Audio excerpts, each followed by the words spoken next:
speed up science, learn faster, understand better.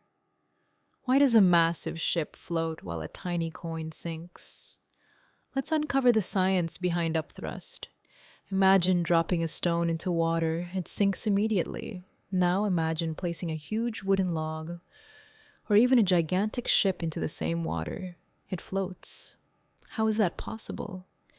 The answer lies in three fascinating concepts: upthrust, Archimedes' Principle, and flotation. Before understanding why objects float, let's first understand upthrust. Whenever an object is partially or completely immersed in a fluid, the fluid exerts an upward force on it. This upward force is called upthrust, or the buoyant force. It acts opposite to the direction of gravity. But why does this upward force exist?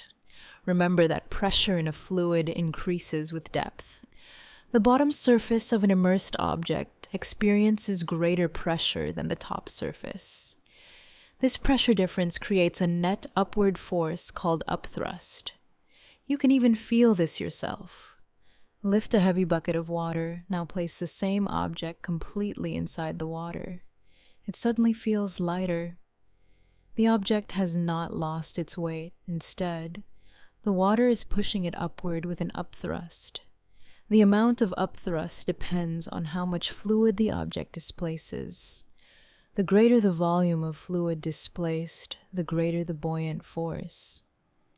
This discovery was made over 2,000 years ago by the famous Greek scientist Archimedes. According to Archimedes' Principle, when a body is partially or completely immersed in a fluid, it experiences an upward buoyant force equal to the weight of the fluid displaced by it. This principle explains why objects appear lighter in water and why ships can float despite their enormous weight. Let's understand this with a simple example.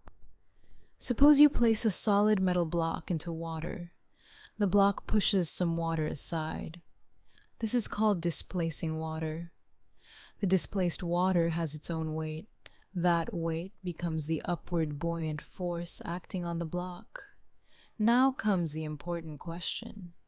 Why do some objects float while others sink? The answer depends on the relationship between an object's weight and the upthrust acting on it. If the upthrust is greater than or equal to the object's weight, the object floats. If the object's weight is greater than the upthrust, it sinks. This is called the principle of flotation. It states that a floating body displaces a quantity of fluid whose weight is equal to the weight of the body. In simple words, a floating object automatically displaces just enough water to balance its own weight.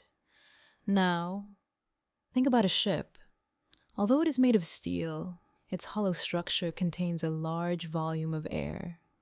This makes its average density much lower than solid steel.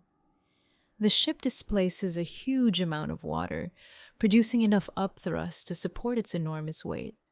That is why ships float. A small steel coin behaves differently. It is compact and displaces only a tiny amount of water. The upthrust produced is much smaller than the coin's weight. As a result, the coin sinks to the bottom. Submarines use the same principle. They fill special ballast tanks with water to increase their weight and sink. To rise again, they pump the water out and fill the tanks with air.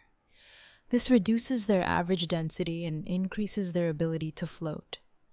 Upthrust and Archimedes' Principle are used in many real-life applications.